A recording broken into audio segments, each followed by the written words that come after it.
Thank you so much.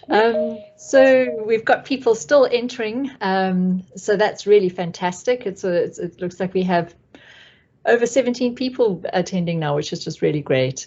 So what we're focusing on today is really looking at the community emergency plan and how it can be almost like a foundational block of flood volunteers, something that really helps us in preparing for that event.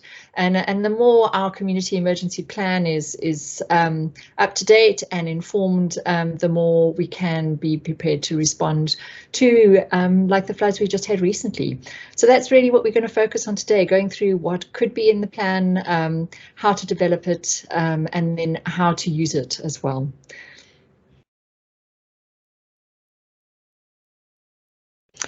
So just to tell you a little bit about ourselves, Communities Prepared is funded by the National Lottery and a range of other funders. Our main funder is National Lottery, but we have other funders as well. And we work with communities and authorities across the country, such as the Environmental Agency and the Dorset Local Resilience Forum. And just here, I'd like to just thank the Resilience Forum for really inviting us to be part of this event. I mean, this is really what we do, and it's so wonderful to be part of a growing community of organisations and groups that are looking to build resilience of communities in the UK. So we're a national community resilience programme. And our aim is to equip communities and individuals faced with a range of emergencies to safely and effectively prepare, respond and recover from those emergencies. So flooding is a huge part of the work we do, but we also look at other emergencies as well, and often the intersection of emergencies. So we'll often get a flood event, but there may be other emergencies that link up with that as well, such as utilities failure. And as we saw with COVID-19, it brings all sorts of other aspects with it, not just a threat to health. So that's really where we work. And we do this through 3 different modalities. So our main aim is to build knowledge and confidence. And the first one is through tailored support. So you're more than welcome to contact Communities Prepared. You can see the website below.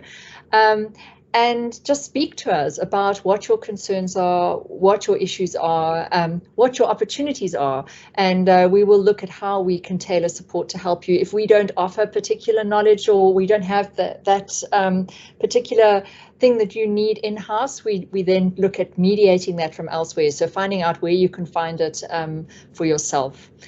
We then also offer trainings, and this is what we're doing today. These are modules which we adapt slightly for different groups and different communities depending on needs, but they really are also in response to what communities say they want to know about. So we continually looking at developing more modules for training, but we do have a core set of trainings that we deliver across the country. And then our final one is a membership to our online hub. And it's very exciting this year. We're looking at revamping this hub, getting it to be more active. So it's an absolutely fantastic time to join. And all you need to do is sign up. The membership is free. And then you can start interacting with the resources we have there. We have a forum where you can ask questions or even volunteer advice. So we're building this up really to be a national resource for volunteers and partners to share knowledge and to share how you've built your own confidence. And just to introduce ourselves, I'll introduce myself, and then Finn can introduce himself. I am Jane Burt. You can hear from my accent that I'm not from this country. I'm from South Africa, but I was born here, so it's like a returning home, and learning all about the UK has been really interesting for me from a South African perspective. I'm a senior officer for community development and training at Communities Prepared, and have been working with them since September last year. Over to you. So I hold the same position and been brought onto the project since September as well. Yes. Working with communities right across England, and we're starting to work outside England as well. It's been really fantastic to get to know all the different issues and opportunities working really closely with different communities, and would love to get to meet some of you after this event as well, if you would like to get in touch. I'd also like to just take this opportunity to check if we do have emergency planners from the 2 local authorities with us. I got a little hint that there might be some experts in the room, so maybe if they just quickly want to identify themselves. Yep, you got Nigel Osborne from Dorset Council Emergency Planning Team. Brilliant. And Clara Downing from BCP Council. Fantastic. Not sure about the specialist. Well, feel free to interject at any point. Share any advice. You know your local context better than us, and do emergency planning on a daily basis. So please don't feel that we're going to override anything that you would say. We'd absolutely want to call on you. So we're going to look through the basics of what an emergency plan is. I'm going to start with that idea of personal, the home, the family, think a little bit about business, but not going into details, and then really broadening out for what a plan is for the whole community. Then we've got a series of breakout discussions where we're just going to send people away for 8 minutes to have a little chat around certain questions, come back and share. And this idea is that we're just building the different aspects through rather than going, right, this is everything that needs to be included in a plan. And then a little bit, what do we do once we've got the plan, and what do we actually do once the plan gets triggered? And then rounding off with a bit of questions and answers. But if you have got any questions during the session, please do put them in the chat. And I can't see because of the way that the slides are shared, but my colleague Jane will note them and bring them up when appropriate. So what we'd really like the outcomes for today to be is a general awareness of the importance of having an active and embedded emergency plan for your community. And that might be quite a small thing to start with. It doesn't have to be this huge extensive. It's and we'll build towards what that might be in the longer term. And then what actually needs to be considered, as well as knowing how to link that plan to the wider emergency planning in Dorset. Really important that we're not just having these isolated plans. We're thinking, OK, what are the emergency services going to be doing? What's our role within that? So 3 levels of emergency planning that we'll cover briefly. We've got a home, we've got a business, and then we're widening that out to include homes and businesses within our whole community. And just the Environment Agency have been pushing this as their campaign that one action to take in a flood can reduce the impacts on your home and family. So there's thoughts that every step that we do in the planning is going to help.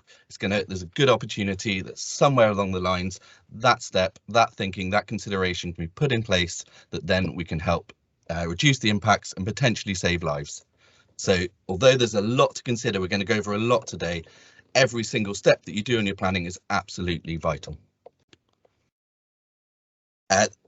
Brilliant flood planning for your own personal home available from the government there, from where you can just go through a form. There's a YouTube link on these slides that we'll share definitely on our forum and potentially in other places after here.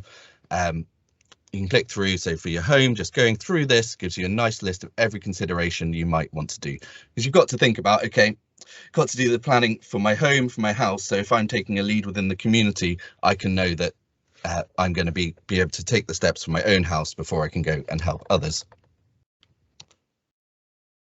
From the Environment Agency, I really like this this form, and this is a really nice consideration of, OK, I'm starting to think about my house and I'm starting to think about my loved ones too. So this is a way of working through with your children, if you've got them in your household, about the steps that they can think of what they might do, so they feel prepared, so they feel that they've got steps, things that they can do, and they've thought through it in their mind, so they're not potentially suffering the huge jarring mental aspects that of course are going to happen. But any steps that we can take to think, consider, know the steps we can take, whichever, if this is a younger member of the family, an older member of the family, just thinking through, even if it's not about one person going, right, I know every step to do, I'm in charge. It's involving everybody that we possibly can. I'm not going to go through this in details, but just some links if you are involved in emergency planning for businesses.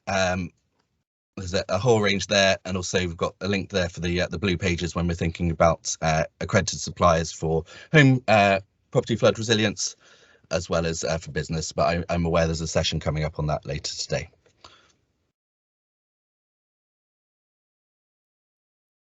So hopefully this is going to work. I'm just going to play a very short video that just brings together a nice summary of all the reasons why we'd have a community flood plan, or similarly, all of this can be applied to any emergency event that we might encounter.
And that video can also serve as a nice way that if you are bringing together your community group to start creating your plan, then you can find that link and just have a brief summary to start including people. So main reasons we have a community emergency plan is that we're looking at the risks and we're looking at those mitigating actions that the community could take. We're looking at the procedures and priorities that we may encounter, imagining the potential scenarios and working through them. We've got those links to coordinate, support and give guidance from all the relevant different authorities, and as well as members of the community that may have that specific knowledge. And we're sharing that local knowledge, issues and concerns. So it's a whole gathering process of including people within the writing and creation of the plan, so that you've got all of the different knowledges and expertise coming in, both from a local basis and calling on people from support from external agencies. So on the Dorset Prepared website, you will find a template with guidance to create your community emergency response plan that can be a really fantastic basis for going through, okay, this is what we need to include. And it's a good final place to put everything, and you can put appendices in there and any other maps you're adding. But it's you can then channel that information up. So when you've got and you're enacting your emergency plan, you know that that format is going to speak very well to the emergency services that you're going to go. They're going to ask, okay, can I have this information? And you're going to be able to hand it over.